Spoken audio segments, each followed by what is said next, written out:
I will destroy every atom in your body. Hey Brian, this is your dad. No hard feelings, I just hate bikes. You see, it's the pea froth that I find so terribly difficult to stomach. Nothing else about this movie makes me shudder, makes me so revolted, makes me wish I was more dead than the pea froth. Just like a beer baby. This is Field Reporter Merlin signing in from Field. Ave, what do you think about Howie? He's got horns, doesn't he? He has got horns. More than anything else, yes, he has horns. He's also not very little. He's not even fucking little. I feel like this is not the intended watching of this film. Field Reporter Merlin reporting from out on the ground. Jord, what do you make of all this? Hey Siri, Google Fortnite MILFs. Howie had nothing to do with it. I put the bike there. It was me. One last field update from old Merlin. Lewis, what do you make of all this? Blue and red. Just like Morbius. Like, holy shit, if this bus driver had her way, the knowledge that Howie Mandel live under my bed will be wiped out. What do you mean I should care that my son's being haunted by Ghost Vest and Ghost Pants? The real little monsters was Merlin the whole time. Ah! Killing, killing, killing, killing, killing, killing, killing. I fucking love how sicko mode Dad goes sometimes. It's honestly so fucking iconic. In a worrying display of physical authority, the principal sure loves to grip Fred Savage with force. Yeah, you know, the little monsters. The little ones. That's the monsters we're talking about here, is the little monsters. You've heard of them. You've heard of the little monsters specifically, something they've never been referred to as before and will never be referred to as again. Those ones. The little ones. Hey lads, we're halfway through the movie. Do you think we should introduce our villain in any way, or even foreshadow him? No, man, it's fine. We can have his just the concept of a villain be a third act reveal. That's fine. Diane, I'm heading into Boston at about 2:30 in the morning. Crazy town, this place. Seeing lights coming on in kids' houses. Off and on, off and on. What's that all about? Listen, Buster, one wrong move, and you're clothes. Peter! Hello? Hello? I don't know if you'll ever find this recording. We're somewhere in the 80th Howie. I'm the most hydrated I've ever been, but my head still hurts. They'll be coming back for me soon. I don't know how long I'll have to record this, but if I never make it back. So Chase, you just watched the piss scene of Little Monsters starring Howie Mandel. How do you feel about that? It's frothy in a way I wasn't expecting. For a brief, beautiful moment, it's like we're watching only 3 very tall screens. And the Michael Jock, the Michael Jock Jackson, the Michael Jip Jark, Jip Snackson. The thing with these is that they don't have to be good. They just have to make me, do something with my time. Hello, audience. It's me, Cam. Speaking to you from inside your home. Don't even get me started on my outseams. It's piss.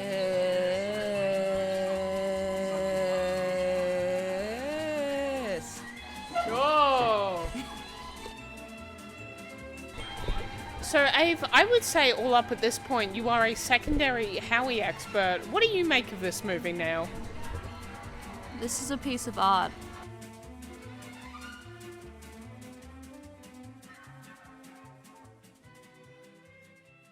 We're back again.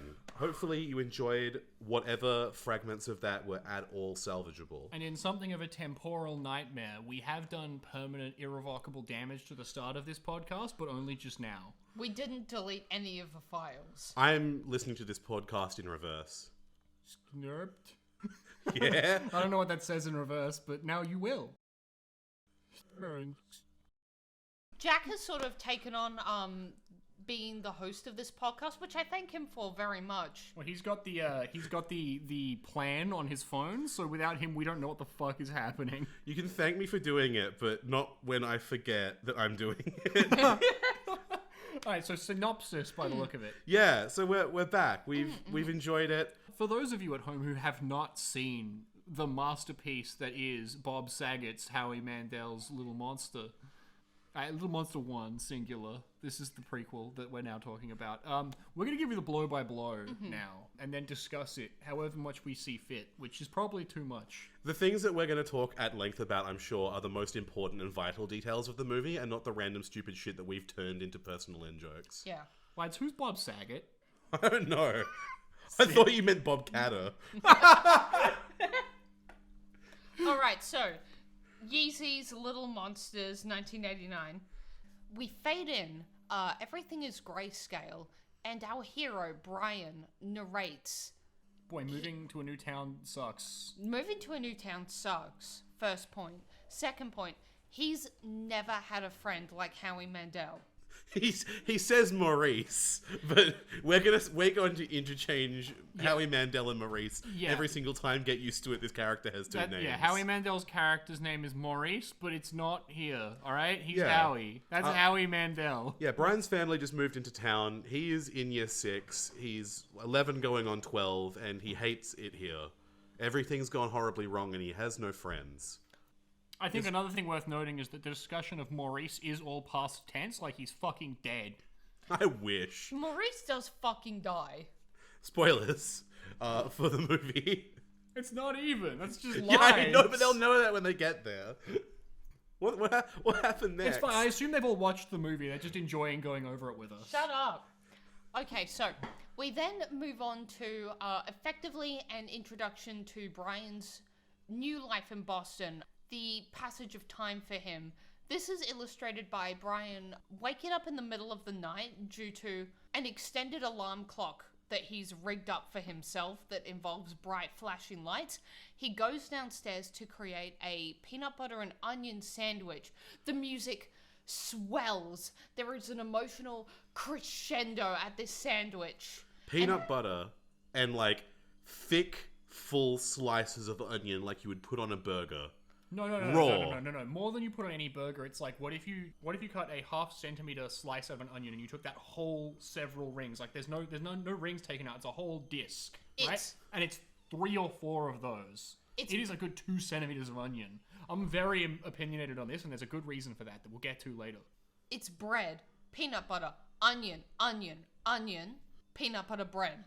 Yeah, and he takes that back upstairs. What does he do with it? He puts on beloved Boston show, All About Chicks. Now, this is All About Chicks with Sam Yahey. I'm here with lovely, Linda. Sam Yahey's Howie Mandel's Little Monsters, baby. Merlin gestured a microphone at me like I was going to remember what her line was, but I don't recall. He asked her where she's from. Fort Lauderdale. And, yeah, she's originally from Fort Lauderdale, but she's dying to go to LA. For some reason, Cam got up and, went all the way over into the kitchen for no reason. All the way over to Fort Lauderdale, baby. Which I'm sure will play great on audio. And that's when, from upstairs, we hear the sound of Brian's parents arguing. Yeah, troubled family life at home. They are going through rough times. They're arguing a lot. We've discussed a lot why this is, because it seems like nobody wants her to move house. Yeah, because the wife is upset that the husband's never home anymore. And the husband's upset because he moved here 2 hours away from work. And so he has a 2-hour commute to his workplace, which is nightmarish. And both the sons are upset because they had to move to a new school and now they have no friends. So literally no one in the family seems happy with this situation, and yet they did it for some reason. Apparently it's their dream house, but fuck me, man, my dream house isn't 2 hours away from anything. Exactly. Whose dream house? Barbie. Okay, end of podcast. Okay, so one of the other things to note in this scene is that Brian's younger brother Eric is scared of monsters, and there is in fact a monster in Eric's room. Or he's screaming that there is. He's Mommy! very upset. I will say, the scene does a really good job of setting up the family as actually giving a shit about each other. Like, Eric is scared of a monster under his bed. His mum and dad come in. They're being very friendly and comforting, and like that's like the one of the most humanizing scenes the dad has is when he's being like a fucking goofus dad who's like, oh, let me put my hand under the bed to check. Oh god, it'd be great. Ah, ah. And Eric laughs at it, right? He's not spooked at all. He's like, haha, that is funny. This is the main character, Brian's younger brother, by the way, who I believe is about 6 years old. Yes, 6. Who doesn't know who Eric is? Come on. Come on. But yeah, there's no monster. That's fine. Everything's normal. And, you know, they comfort him and then they go back to bed and everything's fine. We see a brief exchange between Eric and Brian and their sort of mutual friend, but more Eric's friend, Todd, regarding this monster while they are on their way to school. Before that, though, we've skipped a little bit. Yeah, get the breakfast Yeah, scene. there's a breakfast. Of course, yes. We're really nailing this one. Yeah. Like, This is we're gonna get the real details in. But yeah, no, the next morning at breakfast, Brian's in a lot of trouble because he left the ingredients for his fucked up, horrible sandwich out, which is it's worse than that. Well, it's a huge tell that he's been doing something wrong because only he would make this horrible sandwich. It's worse than that. He actually abandoned the sandwich with one bite taken out when he was forced to leave by his brother waking up scared of monsters. It's true. So there's one bite of an onion and peanut butter sandwich loose on their So couch. he's caught red-handed, getting up in the middle of the night making sandwiches and making messes. And then he gets done for another couple of things. There's some warm ice cream on the top shelf that falls onto his dad and ruins his outfit right as he's about to go to Ruins work. 20 miles of shirt. Long, long dad. Long, long dad. This is a joke about how we watched them slightly offset from each other, 3 times stacked on top of each other vertically. So Sometimes when the moonlight hits just right, it does make people look like they're 20 feet tall because they're stacked 3 times with like the torso in the middle and the legs down the bottom or whatever. it's incredible. It's beautiful. It's actually the best part of the day. God, It's been a long rough days. couple of days. It's been a long yeah. road from there to here. To nowhere. Oh, God. He gets done for a bunch of stuff that he didn't actually do. As his dad's leaving to go to work as well, he runs over Brian's bike that's been left, neglectfully behind the car in the garage. And although the car is minimally damaged and the bike is fucking eviscerated, Brian is the one in trouble and will have to pay for the new bike out of his own allowance. It's a lion. Your alliance will pay for this, Brian! Yeah, Brian gets done for a whole bunch of stuff that he didn't do. At least we, the viewer, didn't see him do. And that's suspicious. And Brian goes to school harboring a grudge against his brother, who obviously is the only other member of the house, had to be the one who was doing all of this horrible shit. On the bus, Brian confronts Eric regarding this and outlines his logic of, well, if I didn't do it, and the parents didn't do it because, why the fuck would they? Then it has to be you. And then, as retaliation, Brian throws Eric's lunch out of the bus window. LeMayo got him. My lunch! My lunch!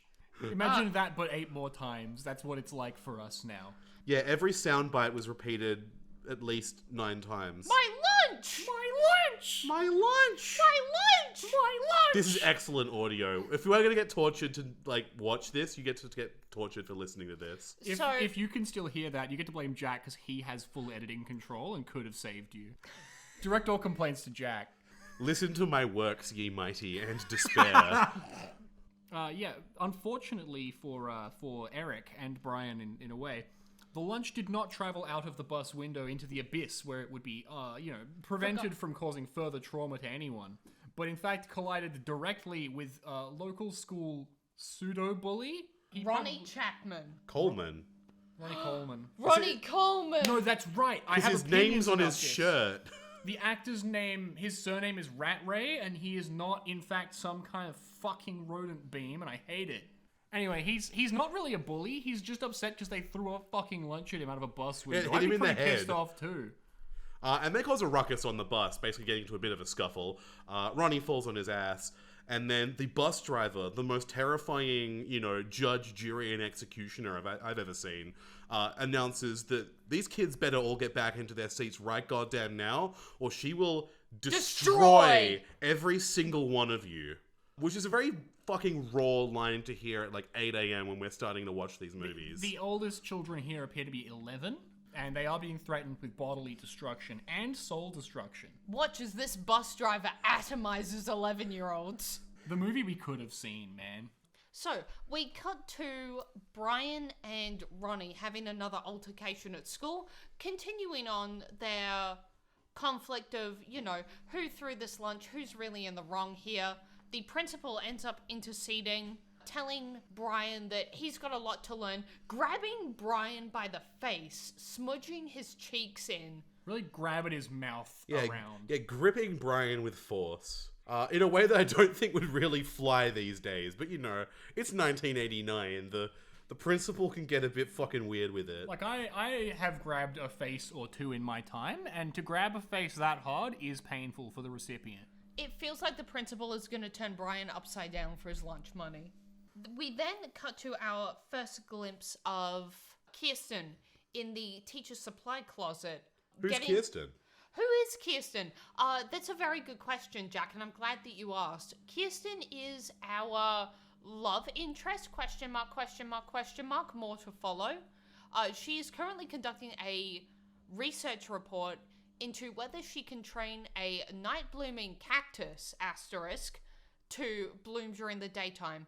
Now, Jack, do you have any thoughts about Kirsten / the cactus to share with us? Yeah, it's not a fucking cactus. It's not a fucking cactus. She's got a plant in a box with like a light that's like trying to pretend to be the sun.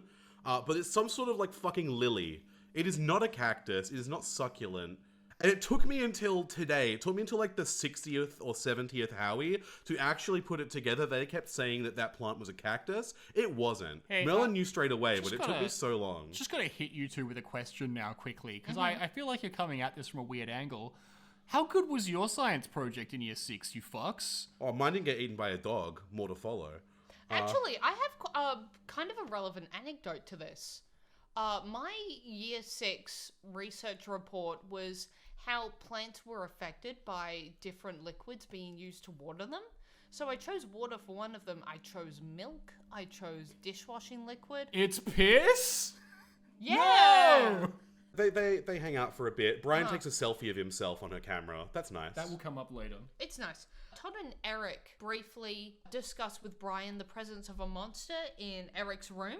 Whilst walking home past, very, very specifically, a military cemetery, which is not in any way brought up or acknowledged, but they are walking along the fence of a cemetery on the way home. Anyway, so Brian is to take Eric's room in order to discover further proof of the monster, which is haunting Eric. Yeah, he's not a little bitch. He's going to stay in his little brother's room and prove whether there's a monster or not. Howie Mandel's little bitch. Wisely, he bails from that. Yeah. And when confronted with his cowardice in the morning, he double or nothings. Yeah, he's like, no, I'll do it again, and I'll do it right this time. And he does. So he prepares a trap for the monster using his indicated mechanical knowledge. He rigs up an elaborate trap full of many destroyed bicycle parts, levers, pulleys, and cams. Yeah, essentially he's got it rigged up to collapse the bed that he's sleeping in, such that I presume the monster can then not escape back under the bed once it's come out. After rigging up the trap, Brian goes to sleep. Then during the middle of the night, he awakens because he has constructed a Dorito salt circle. He hears the crunching, it wakes him up. He briefly looks around during the middle of the night. He wrestles with a pile of clothes and then... He wrestles with a monster. And his dad hears him and turns on the light, opens the door, and then the monster disappears, replaced with a pile of clothes. His dad, rightfully, very upset at all the Dorito dust just sort of stomped into the floor. Yeah, my son has created a barrier of Doritos for apparently no reason. He's also sawn all the legs off the bed. Yeah, we've all been there. Yeah. So, Howie Mandel reconstitutes in his clothes after the lights go out. Yeah, there's a horrible big blue guy. He turns out to be extremely goofy. Yeah, he's not that bad a guy, but he is here to cause problems. Howie accidentally throws a ball opening a window shutter to reveal sunlight, or near sunlight. Yeah, and he begins to basically fall apart like some sort of witch. And using this information, Brian is able to deduce that the application of bright lights disfigures and kills monsters. Yeah, and after a large period of begging for his life, eventually Brian relents and shoves the sort of like horrible remains of Howie Mandel back under the bed, causing him to immediately reconstitute, say, "Thanks, buddy, it's me, Maurice. Maurice will remember this." And then he disappears for the rest of the day. Yeah, you're significant to Maurice now. So the next night, Brian goes out of his way to trap Maurice again. Maurice tells Brian that he is a monster and offers to take him to what I'm tentatively calling Monsterland. Yeah, we don't really have a name for it. Yeah, it's a whole dimension beneath all beds that kind of allows monsters to travel around, live in a society, and basically appear anywhere in the world out from underneath a bed.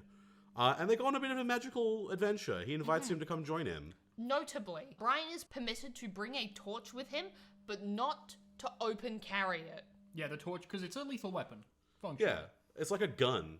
Maurice also explains the reason that he's taking Howie with him. Not Howie, fucking Brian with him. It's all Howie now. Monsters are in charge of going to kids' houses at night and framing them for bullshit.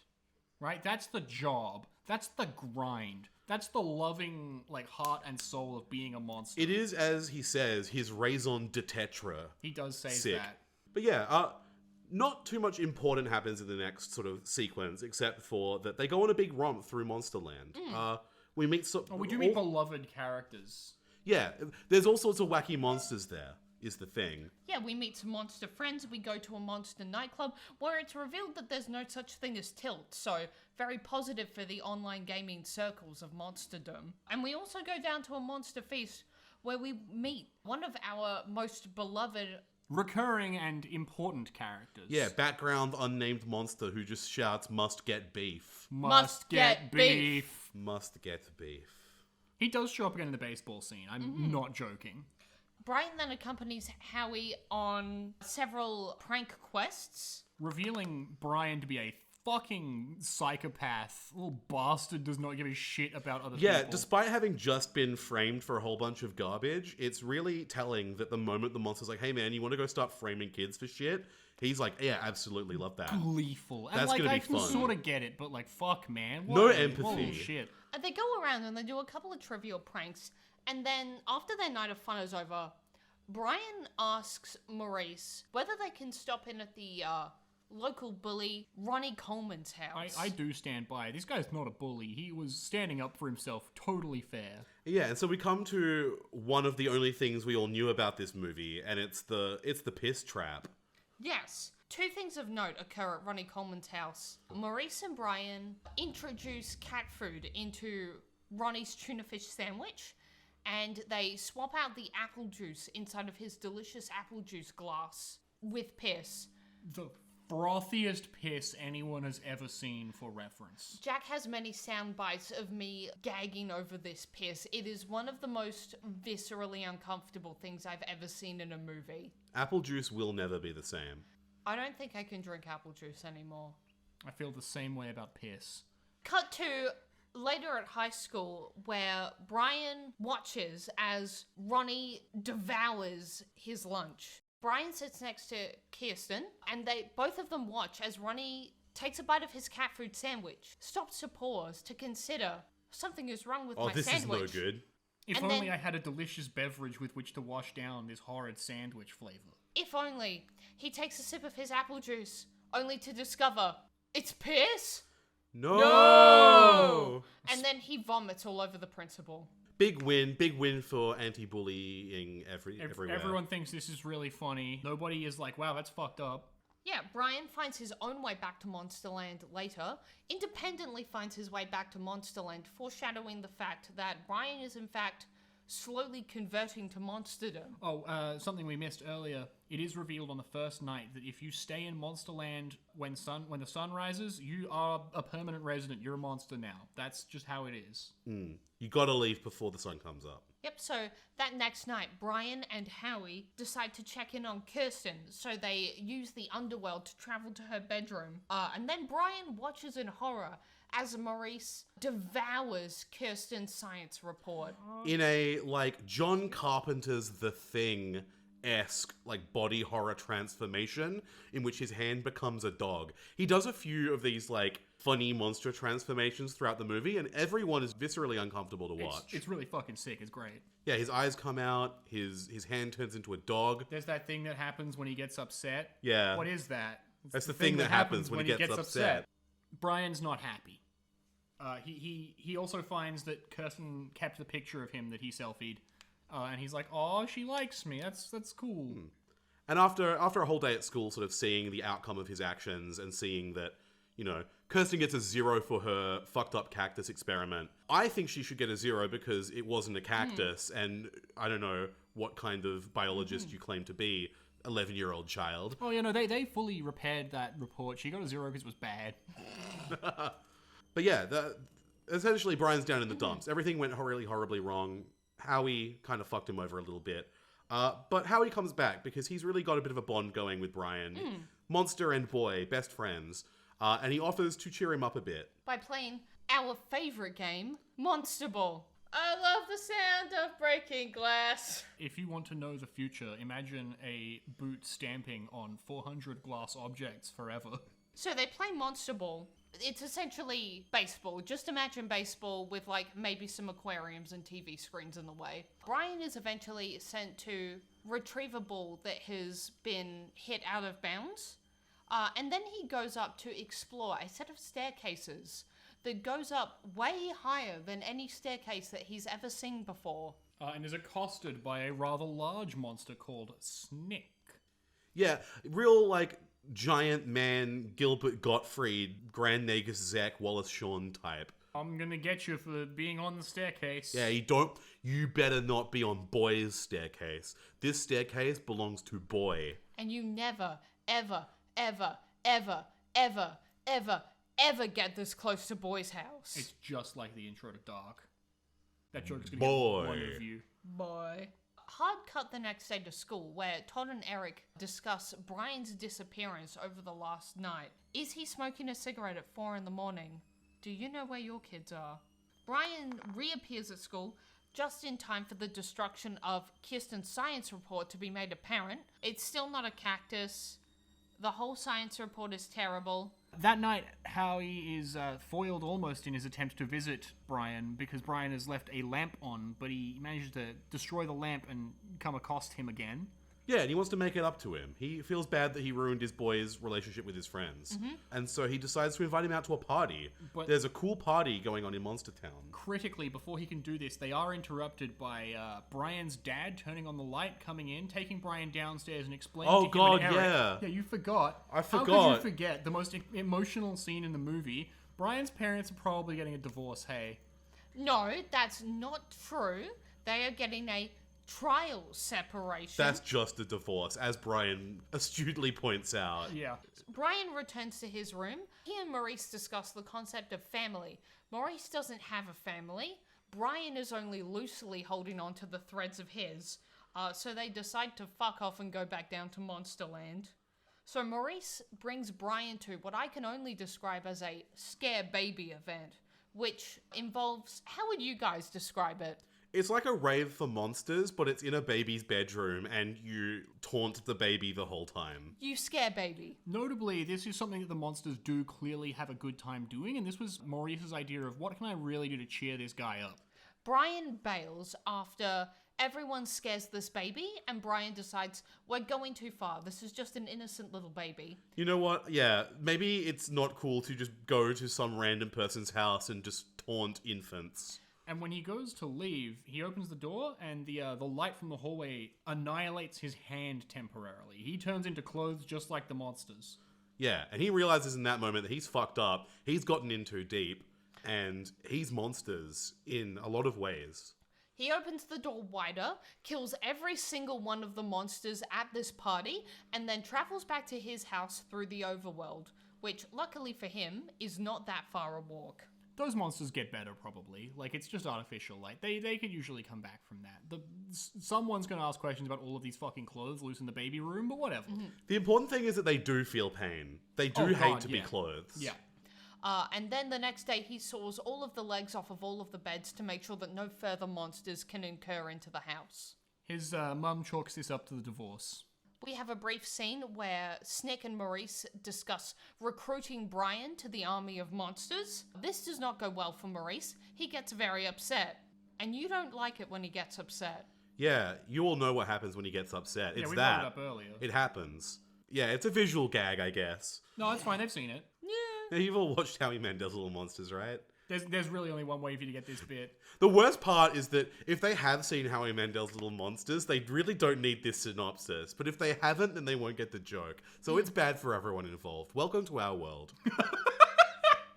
So, Snick kidnaps Eric as a plot to lure Brian into the monster world, and Snick does this via unfolding the sofa bed from the inside and then crawling out into the overworld from the new under the bed situation. A sofa bed is just a bed if you fold it out, and then that's a new door into the world. No matter how prepared you are, no matter how many legs of beds you saw off in your house, there's always sofa bed. Brian figures out that Eric is missing and then drafts Todd, who is Eric's friend, Eric's nerdy friend, and Kirsten into the task force. They go to the school and they assemble... Lamp guns. Yes, they assemble a lamp bazooka with which to fight the monsters. They then go to Monsterland and it fucking works. They commit a mass casualty event. They go to Monsterland and just start firing on every person they see, Like, despite the fact that indiscriminate. they did not enter Monsterland anywhere near Boy's house.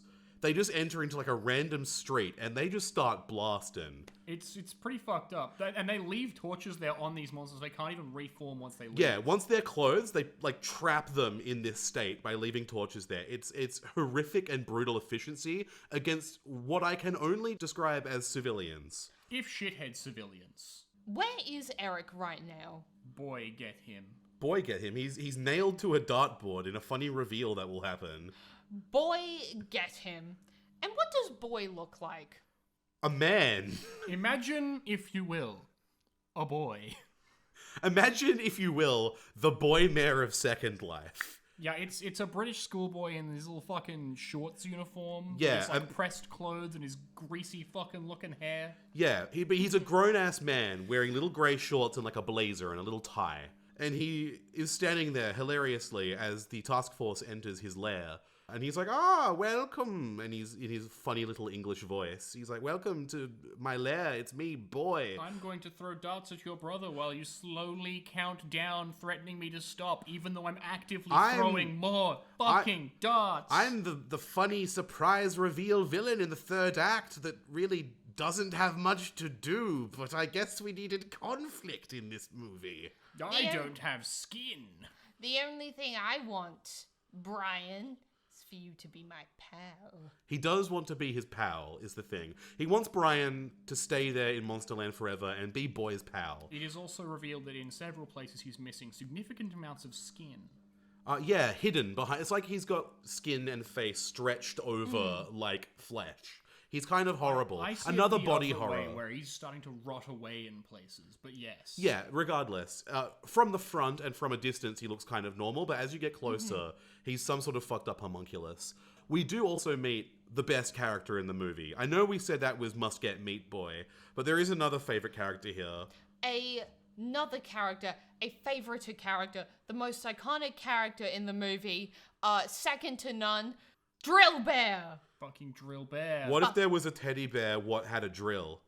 He scuttles over and he starts drilling through Brian's shoes with a hand drill. He is noticed and then subsequently and immediately punted out of frame, never to be seen again. Also, he does this during, like, negotiations. Yeah, he really fucks it up for Boy. He really jumps the gun on the whole evil villain attacking the parties thing. Like, he unprompted starts just sort of slowly hand drilling into Brian's shoe while he's still talking to Boy. I think it was a power drill at least. Right? No, Not with how hand drill? slowly it went through. Yeah, that's fair. Regardless, world's most ineffectual attack, A for effort, punted off screen, never to be seen again. In his I will defense- miss him dearly. I was saying, in his defense, Boy is like, wow, how cruel of you to kick away Drill Bear. So he didn't mind. Fuck Bear Drills! Fuck! It was right there the whole time, guys. Jack, We've been just edit saying in you saying bear drills over every time we said drill bear, but with the exact same beat. We've been saying drill bear for like 2 days. Bear Grylls is the guy in the movie. Drill Bear is what if that bear posted on Twitter a lot. Yeah. Anyway, they then start blasting Boy because, you know, fuck it, Drill Bear is here. Clearly negotiations are broken down. Boy's face, it melts a bit and he tears it clean off with his hands. It's fucking great. Yeah, it's horrifying. They get attacked by planes. There's a monster who planes. shows up with a bazooka. There's tanks. There's toy tanks that start firing like Notable- quite heavy ordnance. Yeah, there's like real fucking explosions. They're getting like strafed by like high explosive rounds. The task force is eventually overwhelmed and taken to the oubliette. Yeah, they're thrown in the funny toy pit. Where they run into Maurice! He lived. He survived getting attacked by Whatever. Snick. Oh god, Like, he I'm has- glad his name's already leaving my brain. He has taken damage, and it's the worst to watch. So one of his horns has been just sawn off enough that there's a bit hanging off it, because if they saw it all the way off, you wouldn't fucking notice. So it's just fucking dangling there, and I hate to see it. It looks so bad.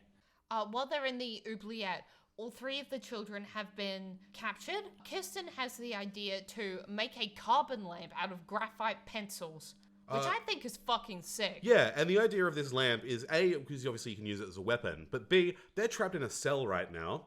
We have this ingenious idea that I think is actually a really cool thing. They decide to use the lamp to melt Howie Mandel down. Maurice is going to become clothes, and then they can stuff the clothes out under the door to the cell, where he then reconstitutes and unlocks the door from the outside. Lads, can I ask a question about this scene that I don't think we've really interrogated? No. Because I get that, like, it's a like crank action phone, right? That they're using for this. Why'd they have that? Don't think about it. Who knows? Also, the light doesn't bother Brian anymore. He stopped being sensitive to light, I guess. Well, he took some time off. They the get thought out that of counts. prison. They return to the overworld. What they do in the overworld is they make what I can only describe as Evangelion-like light suits. Yeah, they go back to their light hookup, What and if they... we did the same plan but clunkier, where instead of carrying torches we can point at stuff, we covered our bodies in as many lamps as we could and had a different guy fucking lug a bunch of batteries in. Yeah, for it's it. at that point they actually go and recruit Ronnie Coleman, who is, as the largest, bulliest man, the only one capable of carrying car batteries around with them to power their now much more illumined outfits. Notably, Maurice goes to get Coleman and then fucking disappears. He's not helping anymore. Yeah. And they walk in straight up to Boy, who sort of stands there and goes, "Oh, you're back, I see." And they just blast him. They just again. blast him. They go- just And he blast stands him. there and does nothing, and he just dies. He and Snick get fucking blasted by, again, the same plan again, but clunkier. And this time he's ready. Yeah, he has the tanks and planes ready to go, and he just gets got. They just get... They fucking get him. And they get Snick too. Boy turns into a nice little folded schoolboy uniform on the Yeah. floor that Which lights on then- fire. They do manage to rescue Eric. Yeah, and then yeah. they make a break for it. Yeah, they make a break for it. Unfortunately, Snick has reformed into Snick, but without one of his fucking shins, but he's fine. Yeah, and he's body blocking the exit to the lair. How are we ever going to get past this giant, like, adult man? Well, that's a good question you ask, Jack. Jack, would you like to answer? Well, it was something that was clearly foreshadowed. It was set up before. It was Chekhov's originally at the start of the movie. I'm sure you'll all have heard us mention it earlier. It was, of course, the end of the film. That's a lie. That's not true. It is almost as wild. Howie Mandel shows up again. He didn't just leave. He was going to get his flamethrower that he has. His military-grade, professional, chemical, projectile, horrible flamethrower. And he just murders Snick just trivially in cold blood. Fucking got him. Where did he get a flamethrower? How did he know how to use it? Why didn't the fire from the flamethrower cause damage to Howie? These are questions that we don't ask because we're running back to the surface because it's nearly dawn. It's nearly dawn, and the kids use the underworld to run from Boston to Pennsylvania to Des Moines to Waco to Denver to Las Vegas. Trying to outrun the sun, which has risen where they are at the start in Yeah, Boston. but luckily we're in like the equivalent of the Nether. We can go quicker than we can on the overworld. So if we just really hoof it, maybe we can get west enough that it's still dark and we can escape. And you know where is west enough? Los fucking Angeles. Yeah, we're in California now. For reference, they were in Boston, if people don't remember. They run the whole length of the country. Very impressive. They essentially escape out into Los Angeles Beach. Yeah, they crawl out from under a camping bed on the beach. Everyone is so happy to be alive, to not be monsterfied, except for Howie and Brian, who remain in the nether to have a touching moment where they look at each other. You better be going, Brian. You have to get married soon. Really? To who? Oh, to Lightbulb Red? Referring to Kirsten, of course. They are 12. They are 12. But to be fair, there has been some, like, you know, a little bit of chemistry. The film's been kind of making it out that, like, these two kids are maybe, like, sweet on each other a little bit. It's kind of cute. But then at the end, Brian just says, oh, no, she's just my friend. In, like, a very dismissive way. No, there's nothing going on there. I'm not into her. Anyway, man, will you give me your cool jacket? And we have a really tearful farewell to Howie Mandel for some reason.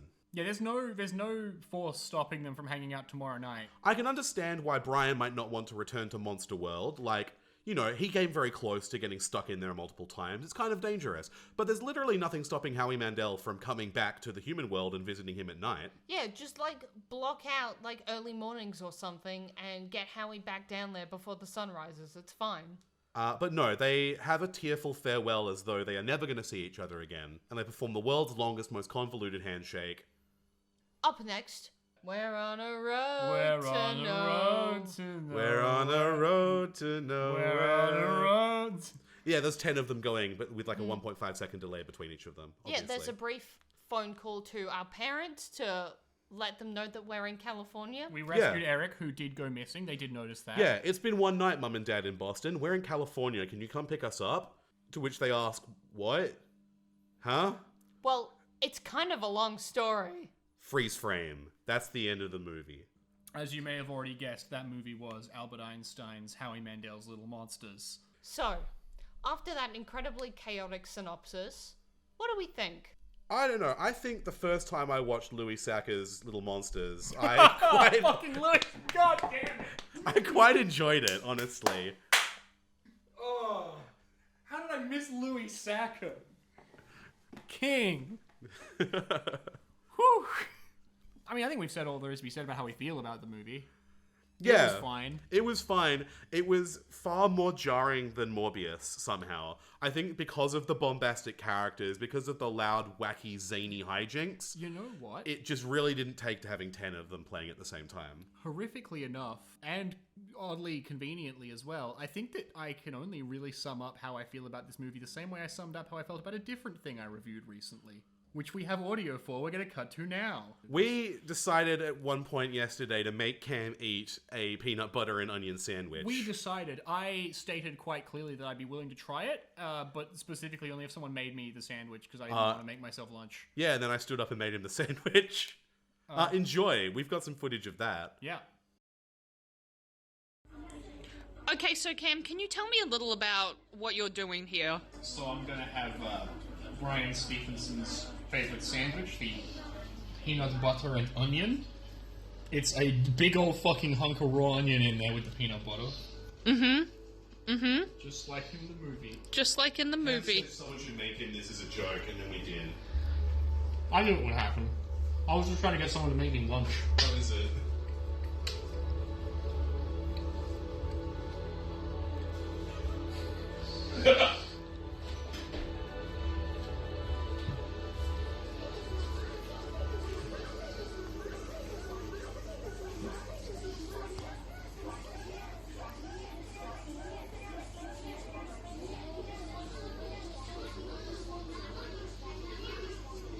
He's eating the whole thing. He's eating the whole thing. Should I stop? No, keep going. Ugh. We need to get impressions.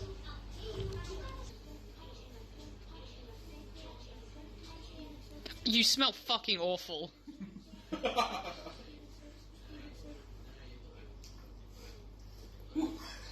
Alright. So, I am gonna cry. That good, huh? The onion is raw.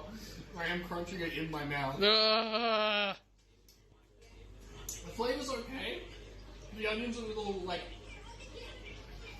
It's a little sweeter than you'd want in some directions. I like how it sounds like I'm on, like, Hell's Kitchen or something, and you're, like, rating my meal that I made lovingly. I don't endorse this sandwich. It's true, I made it with love, even though I don't endorse the sandwich. That's true. The texture was bad. The raw onion does not behave in a sandwich. Would you wake yourself at 2 a.m. to watch pornography and think, God damn, I could really go for one of these? I think there's like one ingredient missing that could fix it. I don't know what it is, but like I feel like a sweet chili sauce. Something to think about for sure. Maybe a salt. Maybe if the onion wasn't fucking raw. Maybe we It can was fix not it. like great, but I ate it. You did. Absolutely commendable. Yeah, I would have thrown up if I'd eaten that. I think honestly, disappointing. It wasn't as good or as bad as I'd hoped.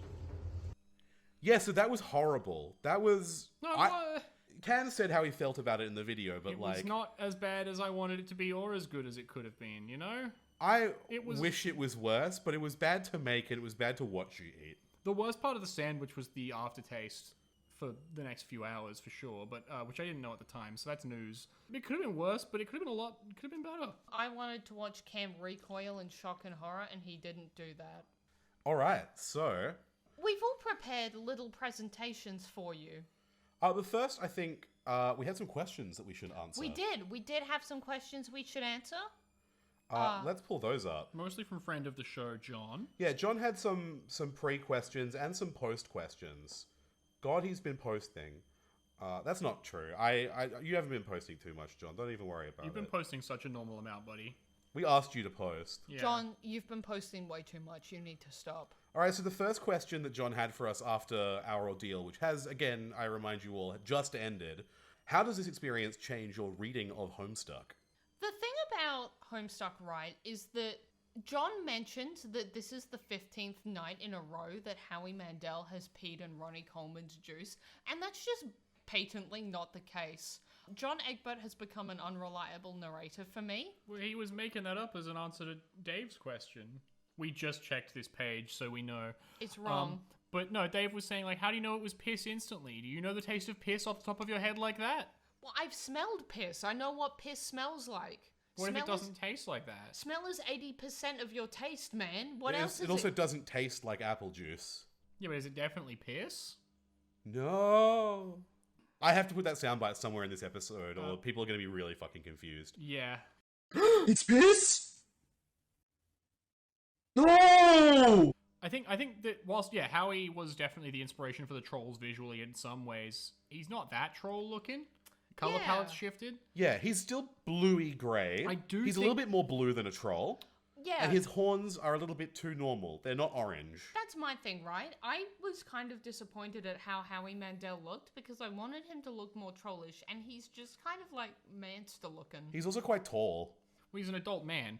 I think Monster World definitely partially inspired either the Spurb game construction or how Alternia looks in a lot of cases.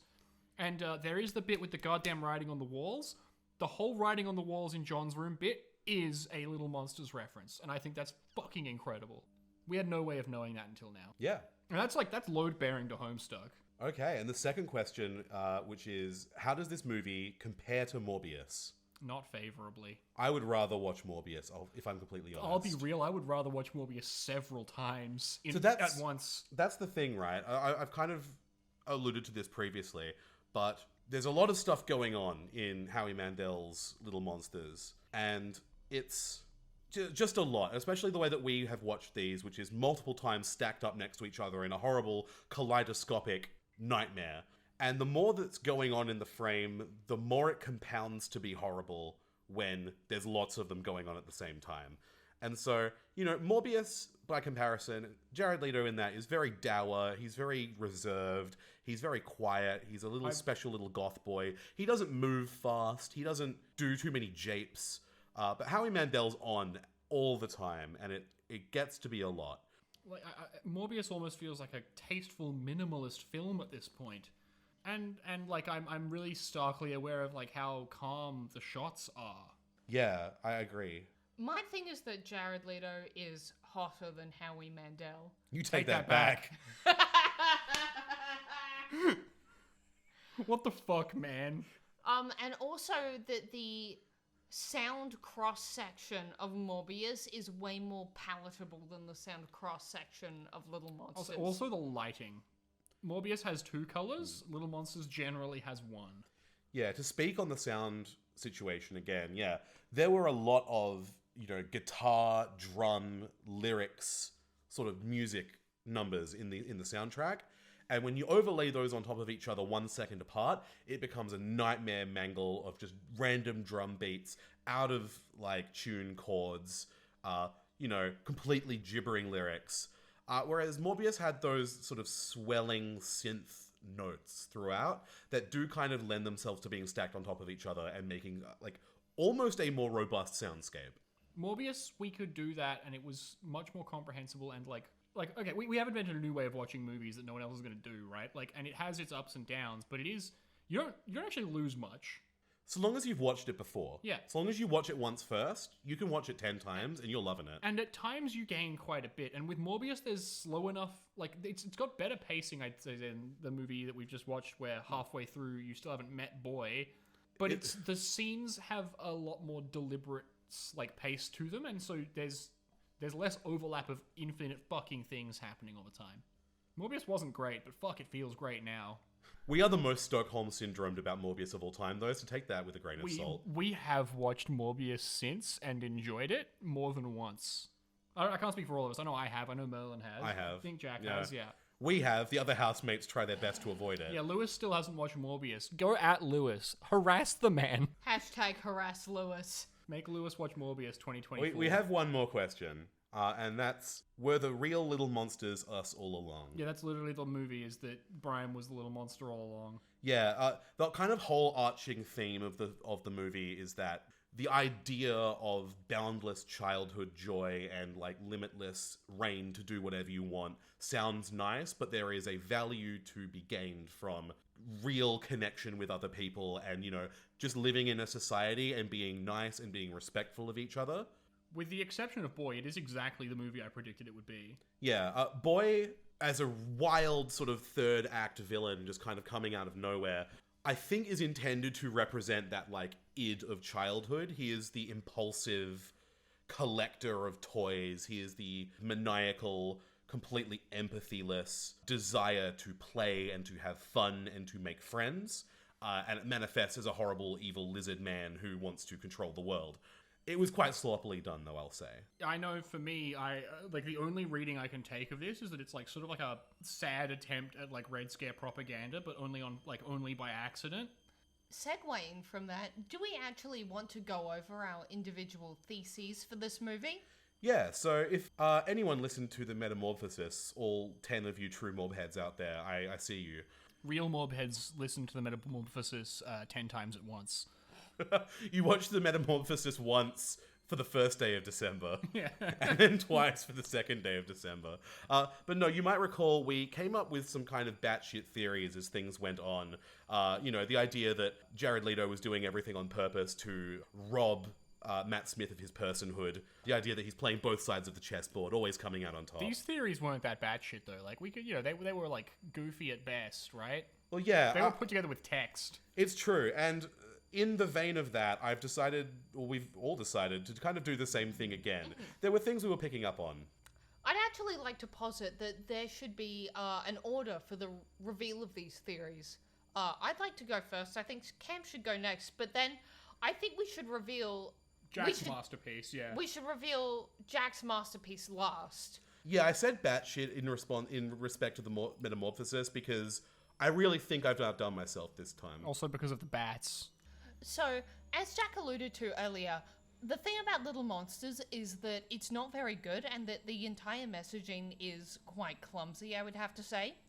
My biggest takeaway from this, and I'm a huge slut for like a bit of a Doyleist analysis, is that brightness and white cold light represents the hard reality of adulthood, and that darkness and strong color represents the wonder and mystique of childhood. You have this huge contrast between the underworld and the overworld.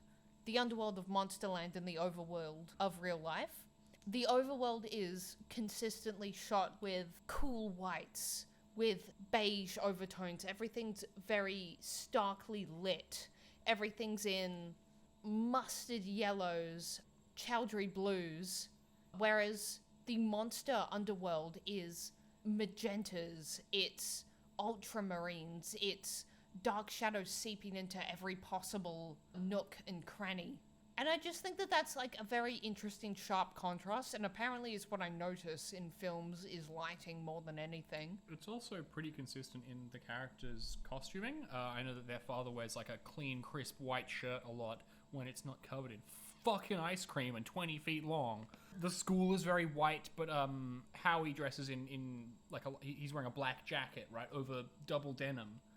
Or at least it's a blue shirt, denim pants. Brian's bedroom, notably, is the darkest lit room in the overworld, and it's got those like yellows and reds from the big lamps he uses to wake himself up. It's got those fairy lights in it, and that is like the most liminal space of any in the show. You know, so that was my takeaway, is that the film overarchingly is about rejecting childlike freedom and accepting onto your shoulders adult responsibility, and I think nowhere else is it more encapsulated than with the use of flashlights as a weapon of self-defense. Flashlights which shoot out this beam of bright white light. And what is self-defense but not the most base of adult responsibilities? This need to preserve the self, the breadwinner. Yeah, a lot of Little Monsters is chaotic and the messaging is like very sort of slipshod. But that was the core analysis that I put together.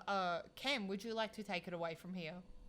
All right, gang. So I've obviously read into this heavier than I honestly believe, but I think it's an interesting one. To me, the only like take I could really run with anywhere was the movie is sort of like a shit attempt at Red Scare propaganda. You've got your communist monstertopia down there with its anarchists. They're all punks. They hate control and society. You can eat whatever you want. You can do whatever you want all the time. No bedtime, no parents, freedom. But it's actually got this dark undercurrent to it, right? It's not existing on its own terms. It's stealing from a different society of people who work for a living. Fucking looking at you, Brian's dad. It's secretly being co-opted by like thugs and bullies and by a camp British villain. You got your real communists do be some kind of gay British man. And the movie, is about that you know, communism might seem fun, but really you're an asshole. There is something to be said to this in that the Reds are quite literally under the bed. Yeah. But yeah, like that's the reading that I'm like, you know, it's not there. It's something to think about. I don't know if it's something, I don't think about it. Jack's got the real fucking killer here. Thank you very much, Cam. And now, Jack. Alright, motherfuckers, if my dialogue's a little stilted, it's because I have this all written down. I've had a lot of things to think about, and it's time for the real media understanders to really kick in. Oh shit, I can leave. You get back here, son of a bitch. You gotta listen to this. It is my belief. Alright, but I'm not gonna comprehend anything. This is the true facts of the film, and this is all textual, and I will not be taking criticism. It is my belief that Maurice the Monster, Howie Mandel, is in fact a surviving major general of the American Continental Army who fought in the American Revolutionary War, and furthermore, That's they spin. The American War of Independence.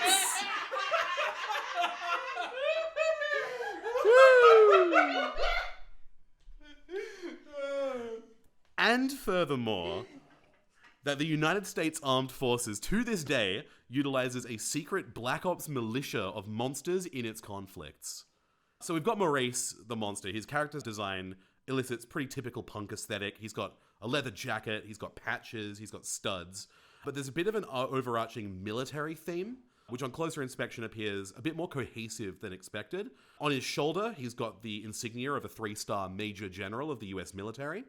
And he also wears numerous military honors and medals on his lapel. I freeze-framed this at one point and spent a whole bunch of time looking these up. He's got 9 medals in total, including but not limited to the Commander's Public Service Award for members of the Army who serve in an advisory capacity or as consultants, the Bronze Star Medal for meritorious service in a combat zone, the Army Distinguished Service Medal for distinguished leadership in a war zone operation, and the Army Service Ribbon, which is awarded to all members of the US Army who served on active status.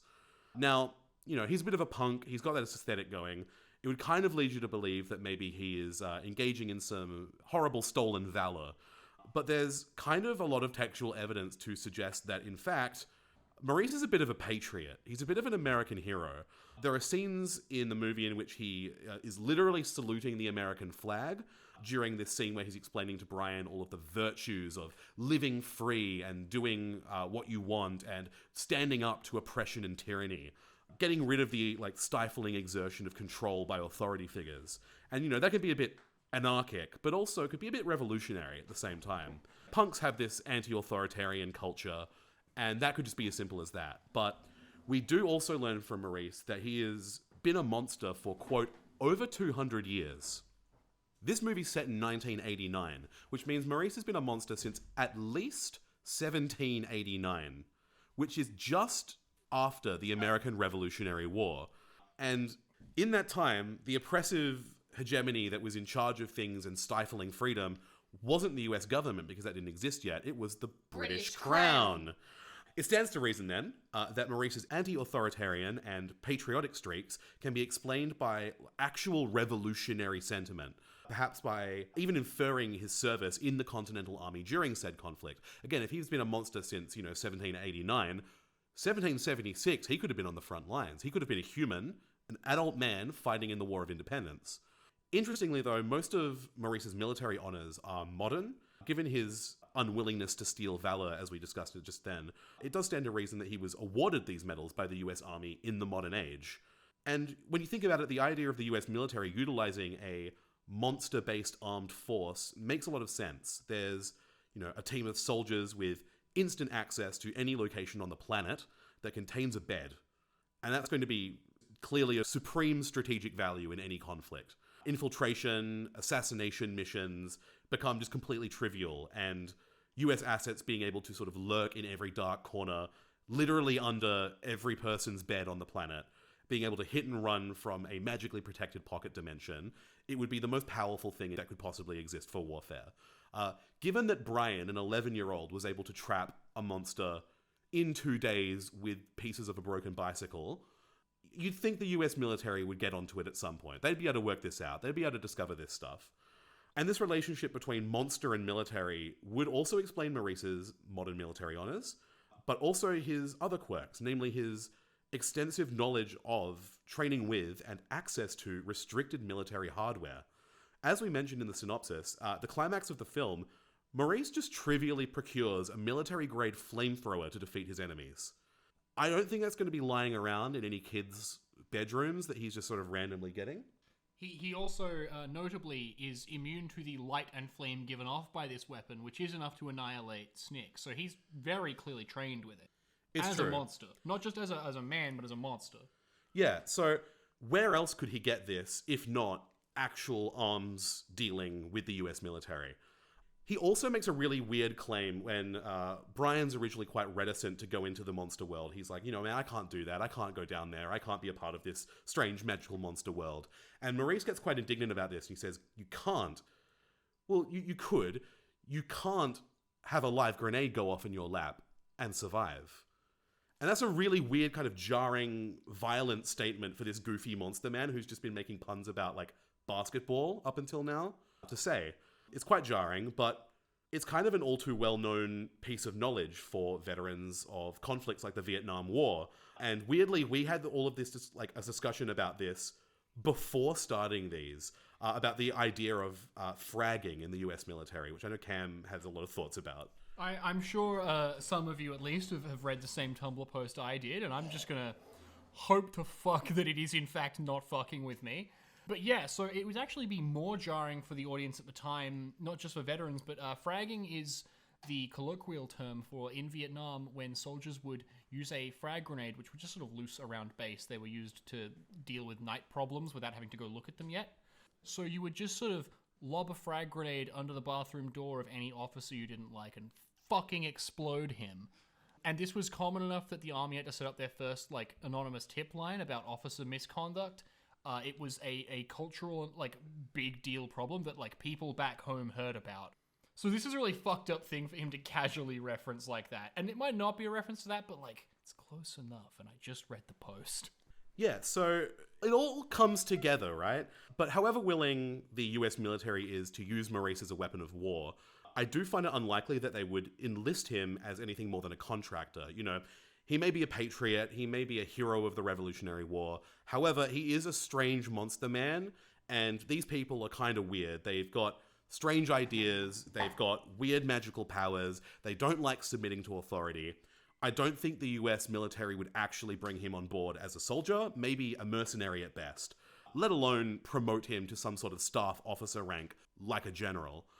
Sorry, it's Merlin here now, and I just want to say, being Jack's confidant through all of this historical research has brought me nothing but extreme joy as I got to overhear him read through the historical record.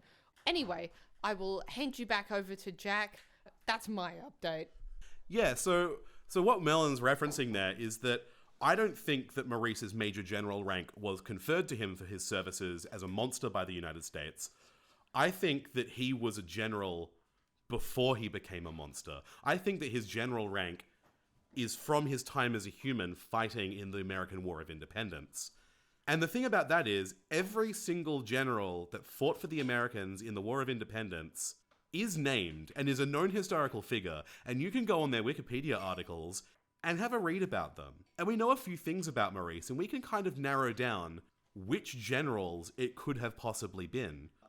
So, the three things that we know about Maurice are that A, he was a major general, he is a 3-star general. 2, he became a monster by 1789 at the latest. He said he was been a monster for over 200 years, which means that his human biography would have had to have ended by that time. He went under the bed, became a monster, and stopped existing in the human world. Thirdly, though, because he became a monster, it means that his human remains would have to be unaccounted for. You can't have a corpse. If there's a corpse, it's obviously not him. Out of the sort of 14 to 16 generals that this could be, there is only one man who fits all of these three requirements. One Major General Robert Howe. The fact that he's named Howe in Howie Mandel's Little Monsters is fucking incredible, and I love this. He was born in 1732, North Carolina. His military career was kind of mired in accusations of his defection to the British, though he was later exonerated of all these charges after it was revealed that this was sort of an attempt by the British to discredit the American military. He allegedly died in 1786 of an unknown illness while traveling. Very vague already. According to his family, his remains were buried on his property, but subsequent searches by historians and researchers and even military people have completely failed to uncover any evidence that that's true. In fact, his remains have never been found. It's my belief then that General Howe is in reality Maurice the Monster. He discovered or was otherwise brought to the monster world, whereupon he or his family faked his death. As a monster, his patriotic and rebellious nature endured, and his pride in his military career is visible even 200 years later. Perhaps he became a monster so that the mysterious illness he had might be cured and he could live forever as a monster, or maybe he just had the vague idea of an illness to fake his death. In any case, as someone whose hand helped to forge this country, his willingness to work for the modern US military is therefore self-explanatory. Perhaps the illness was an unexplained sensitivity to light, and the ability to go under the bed and not come back. Oh, he was turning slowly. Yeah. Yeah, okay. There are also a couple of other, like, metatextual and symbolic elements in the film No, that... hold on. Turning slowly. He's got it. The Revolutionary War. You son He's of a bitch. spinning. He's not... That's a neat trick. But yeah, there's a couple of other symbolic elements that support this reading. I can't really fit them into my timeline, but they're kind of metatextual. For example, the Mayflower Moving Company. The Mayflower, of course, being the ship that brought white American settlers to the US. The large military cemetery that they passed by. Again, we noted that as a kind of a weird thing to put in the film. But again, full military honors. This is a military film through and through. And also the antagonist of this story being Boy, a wealthy British man and a symbol of the upper echelon of British society. Perhaps even the crown. So yeah, I think I've proven that. I think that's text now and not subtext. No questions. Thank you. As the last thing on my agenda, I want to thank me for coming up with this idea. I want to thank Jack for clearly putting the most thought and effort into the presentation of his thesis. And I want to thank Cam for... You don't have to thank me. I know what I did. Yeah, what did you do again? Yeah. That's why you don't have to thank me. I want to thank Unisfa for hosting and distributing this podcast. I want to thank John for sending in questions. I want to thank Finn for also sending in a question. I want to thank Chase for being present and alive on our couch while we record this. Once again, thank you to Jack for actually owning and possessing the recording equipment that we're using to do this, and the sound editing program that we are using to mix this. This has actually been a genuinely wonderful experience. You asked us at the beginning, why do this? And to that I would respond, why does anyone do anything? Why do they send small sub-missiles down to the bottom of the Marianas Trench? Things might be down there. Maybe we can draw meaning from the most insane kind of experiments. Not only did I find actual construction and filmic structure in Howie Mandel's Little Monsters 1989 by Sid Meier, by Louis Sacca, by James Cameron, by every other creator ever in the history of the world, all coming together in an intertextual net. I also found friendship with my roommates, Jack Kay and Cameron Locke. That's what I got out of this. Well, we already had friendship with you, so we can't really return that one. Yeah, I think there's really two people left to thank, and that would be one, of course, you, the audience. Thank you for listening to us. And I think finally, Jack, do you have any final thoughts before I really hit this one out of the ballpark and nail this final thought? Okay, Kaz's got a final thought. I was about to say send us your requests for next year, but I refuse to take requests. We're gonna do whatever is funniest. Fucking Hatsune Miku's Little Monsters went well. We've done Morbius. We've done Little Monsters. Next year we fucking go to space. I don't know. Yeah, we are only beholden to ourselves. And most of all, I would like to thank Bascoot. Release the Bascoot cut. God damn it, you gotta hit me up with the Bascoot cut. Fucking Bascoot cut. Let's go.